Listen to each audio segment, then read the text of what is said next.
Hey guys, so have you heard that phrase, follow your highest excitement? I was on a hike the other day and, spirit started talking to me, as often happens when I'm out in nature.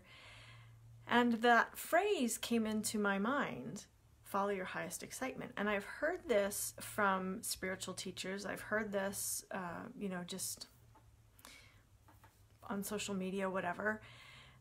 And I'm someone who's like really sensitive to spiritual bypasses because I believe in really doing the inner work necessary for our transformation. I don't believe there are shortcuts.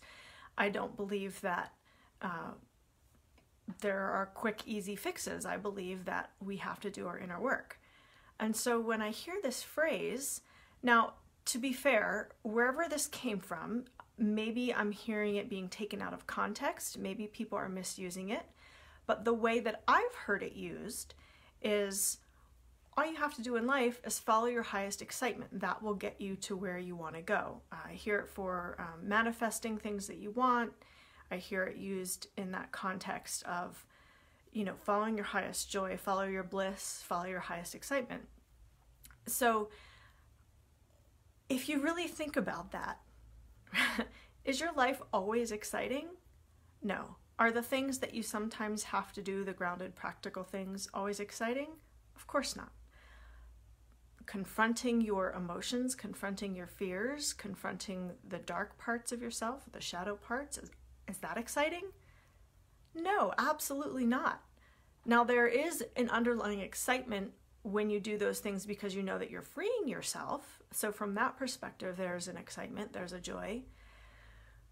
But I think it's a dangerous phrase because if you're only following your highest excitement, you're off the hook. You don't have to do the hard stuff. You don't have to do the stuff that scares the freak out of you. You don't have to do the challenging, difficult, down and dirty kind of stuff. If you only have to follow your highest excitement, there are so many things in life that are excluded from that. And that's why it's a spiritual bypass, is because you're off the hook. You don't have to do the hard, challenging things that people who are successful do. The people who heal themselves, the people who transform themselves, they're not always following their highest excitement. They are doing the challenging things. They're looking at their shadow. They're confronting those things and changing the things that are difficult to change about themselves. They're doing the work. So I also want to say that there is a time to follow your joy. There is a time to follow your bliss, to follow your highest excitement.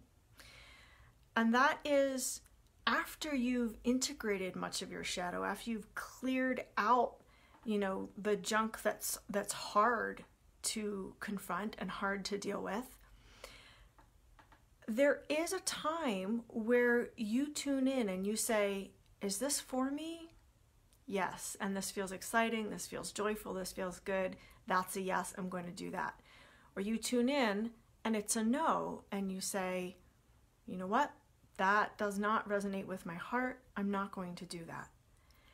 And that's after you've done the work to get clear, to get that kind of clarity. You don't have that kind of clarity in the beginning generally because there are so many other things competing for your mind, for your heart, for your spirit, for your attention. And so you have to do the work to clear all that stuff out so that you have the clarity, so that you have the knowing, yes, this is for me. And that process takes work. Guess what? Most of us weren't born into this life with that kind of clarity. We're born into this life and we forget who we are. We've gone through the forgetting period. We've, been birthed into this matrix of density and we've had to crawl our way out of it. We've had to extract ourselves out of it. So if you're only following your highest excitement, you're doing yourself a disservice because it means you're not doing the stuff that's challenging. You're not doing the stuff that can be hard. And the truth is that, if it were easy, everyone would be doing it. Not everyone is willing to do that. So if you're someone who truly does want the transformation, you want the results, you want the manifestation powers, then you need to do the hard work. You need to do the challenging work, the work that doesn't always feel good. And look, I'm not saying this to scare you off from doing this work. It's the best work you'll ever do. It's the most fulfilling work you'll ever do. It does bring you excitement. It does bring you joy when you go through it, but there's no way around it. You can't gloss over it or skip over it. You must go through it in order to get true sustainable results. Now, there is a phenomenon that I've noticed that happens where sometimes you can do that bypassing for a short period of time, and it seems like everything's working and it feels really great and it feels fun. But if you're not also doing the challenging stuff and looking at the deeper stuff within that needs to be healed, that needs to come into wholeness, then you're missing a very important part of the equation. You can only do that exciting stuff for a certain period of time, and then the sustainability runs out.